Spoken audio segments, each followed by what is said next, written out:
Hey guys, welcome back to the channel. If you're new here, my name is Candice. Today we are going to be talking about feminine energy as a Christian woman, okay? We're not talking about it in like a new agey context or anything like that. I'm specifically talking about feminine energy just as opposed to masculine energy and traits, okay? And what that looks like and stuff like that. But first we're gonna pray, and then we'll dive right in. God, thank you so much for creating us in your image, both men in your image and traits and women in your image and traits. They're different and they're separate, but they're beautifully woven together, and it's amazing how you created it so they mesh together, and that we need both of these things to really survive and thrive here. I pray that any woman that you would like to hear this video would find their way here, and that you would open their eyes, ears, and hearts to whatever it is that you want them to take away from this video. And I ask that you would take over my mouth, and these would be your words, and this would be your video. Talking to your daughters. I ask these things in Jesus Christ's name. Okay, so masculine energy versus feminine energy. Again, I'm not referencing this in any sort of new agey sort of way or anything like that. We're just talking about the difference here, because in Genesis, right, when God created human beings, he made a man fully in masculine traits, right, and he made a woman fully in feminine traits and sitting in that femininity, right? Now, of course, when they decided to, then give into temptation and to sin, those things kind of got mixed up. But before they were mixed up, right, as Adam sitting in his masculine energy he had purpose and drive and work, and he was the initiator in his relationship. He was the leader. He was the one who was supposed to have the most responsibility. Now, of course, we both have responsibility, but in different realms of what we're doing. He's supposed to be a provider, a protector, right? He's supposed to be the masculine image of God, right? And all of those beautiful traits that God has, right? And then Eve, on the other hand, which, all of us women after her are supposed to be having these traits too. There's a really loud helicopter flying by right now. I don't know if you guys can hear that or not. Eve, on the other hand, was made after Adam, right? So she was brought into the garden when Adam was already there. She was never alone, right? She never had a period of time where it was just alone with her and God and nobody else around. Like Adam had a little bit of time like that, but Eve was relational. She was made to be in relation to other people. She was made to be receptive, to be soft, to be nurturing, to be helpful, to be Adam's helpmeet, which actually, if you've watched the video that I did on Adam and Eve, that specific word is actually only referenced in the Old Testament other times to describe how God comes and helps us. Okay, so that's not just she's an oppressed little helpmeet. No, it's we're made to help the men in our lives in the way that God comes and helps us, which is a big responsibility, right? But it's different from the man's responsibility. Now, they were both perfect, right, in their masculine image of God and feminine image of God. That is, of course, until Satan came in to try and mess things up. Satan, of course, has had this war going since the beginning of time. He hates that God made us. He hates that God loves us. He hates everything to do about us. He wants us to be separated from God forever. I honestly think he's pretty jealous of us. And so what he tries to do, and what he's been trying to do since the dawn of time, is to make us want to cross into energy and traits that are not our own. Because when we do that, right, we become unhealthy. We start developing unhealthy traits. Because women are not meant to be men, and men are not meant to be women, right? That's not how God made us. God didn't make men to sit in feminine energy all day long, and he didn't make women to sit in masculine energy all day long, no matter what the boss babes will tell you, okay?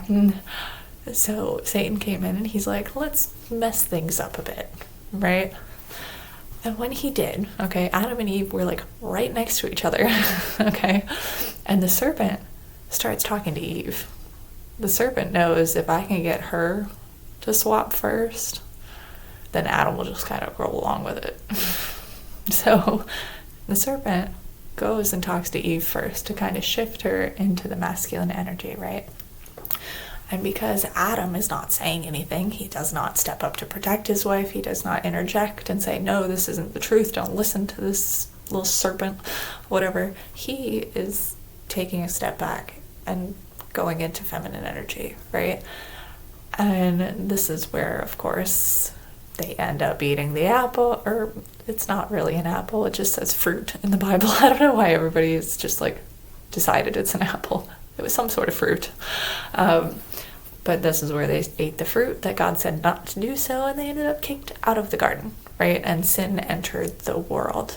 And ever since, Satan has been trying to take who we are meant to be and flip it on its head and mess it up and make it all unhealthy, so that way we don't have a good relationship with God, right? That's like his whole goal. So you can see it throughout societies over and over again. When they started embracing all of Satan's lies and things, that they would get to the point where they start being androgynous, or they start with gender confusion and women trying to be men, men trying to be women. It dissolves into a whole bunch of problems that inevitably will lead to societal collapse. But that's his goal, and since we as Christians know what his goal is, right, we should be doing everything in our power to mitigate it and stop it as best we can, of course. And personally, this would look like, as a woman, embracing our femininity. No matter what the world and the culture tells us, because the culture tells us, oh, you are only worthy as a woman if you are over here in masculine energy and being a boss babe. You are only worth something to society if you are over here and like competing and climbing up the corporate ladder and, you know, running everybody over in the meantime, and you like shuck off all of your feminine traits and take on all the masculine ones. Which is a bunch of baloney, okay? And I'm saying this, I know the boss babes are going to be pissed off at this. I used to be in boss babe energy, okay? I sat in masculine energy for years, all right? And I hated it. I thought I was doing what I was supposed to be doing. I thought, you know, well, there's a lack of good masculine energy in my life, so if something needs to be done, so I'll just do it, you know? And I can do it all and be it all and blah, blah, blah. But ultimately, you end up miserable when you're sitting in energy that is not meant for you. But so women who actually embrace their femininity these days are seen as weak, are seen as oppressed, are seen as dumb. I'm sorry, it's true. Have you seen all of the television shows and the movies and the things that come out against, like, women in general? Like, unless you're the boss babe energy, like, you're not even worth screen time half the time. But this is how we know that Satan's really attacking it, right? Because when women, as Christian women, when we embrace our femininity, we are sitting in what God made us to be, right? And that gives us so much freedom. It gives us so much creativity. And as we fully embrace it and we fully trust God to provide the opposite masculine energy, that we become like exactly who we're meant to be. And it's a beautiful thing. But Satan doesn't want us to know exactly what we're supposed to be, so he keeps attacking it. Okay, are you going that way? Bye.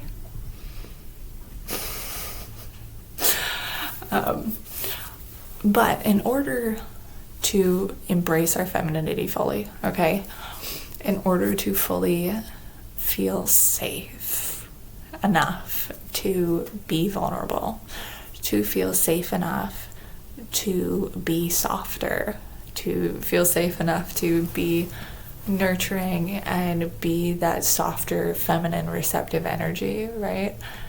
We have to be able to fully trust in some masculine energy. And I'm not just talking about a husband or a father figure or something like that. I'm talking about the ultimate masculine energy, which is God, right? In order for us to fully sit and embrace who we are, we have to be able to trust God, okay? Because if you have a husband or you have a father figure or whatever else, humans do end up eventually disappointing you. That's life, right? God, however, is perfect. God never disappoints us. He never, gives up on us. He never shirks his responsibilities.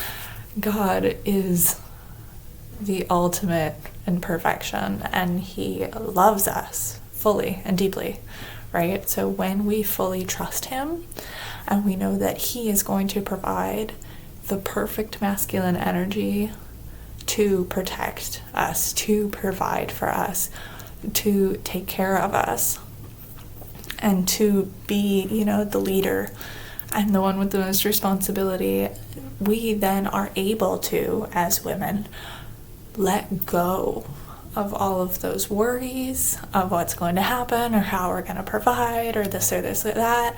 And we are able to let go of all of those things. And when we let go of all of those things and we trust him fully, right, then we are completely and totally free from all of the burdens and the bondage of trying to be chained to masculine energy that doesn't belong to us.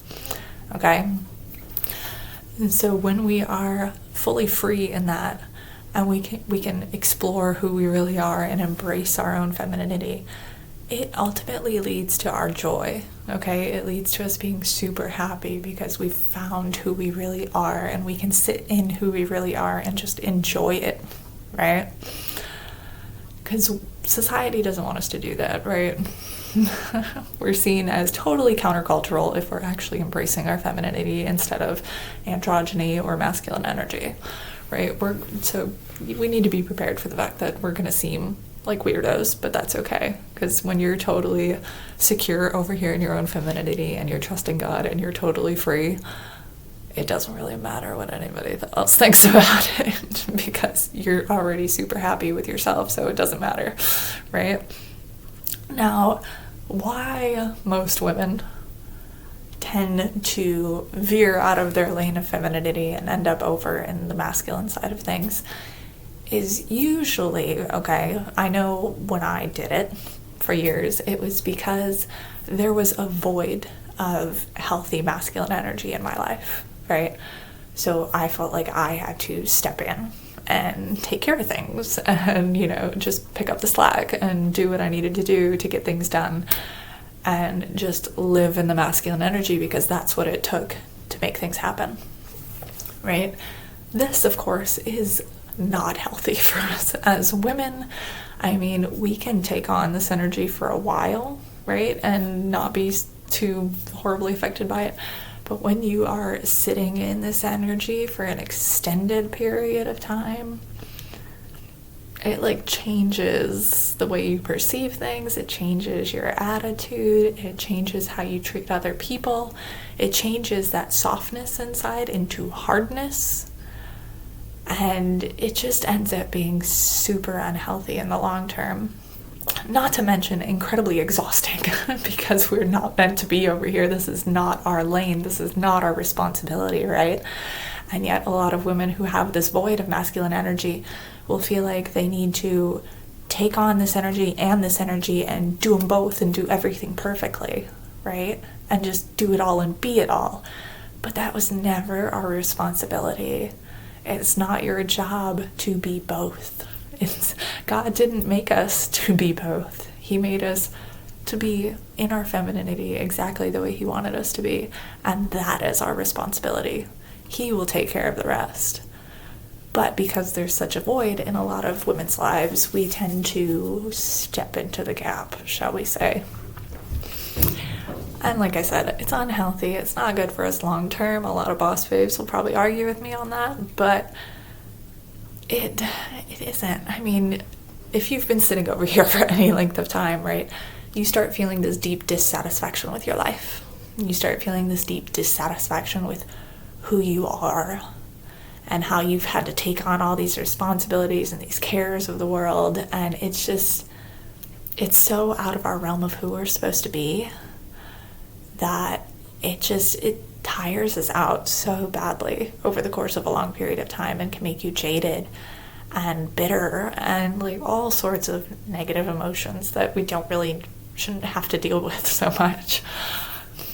So it's when we get to that point, I think honestly, a lot of the times when there is that void, we turn to taking it over ourselves.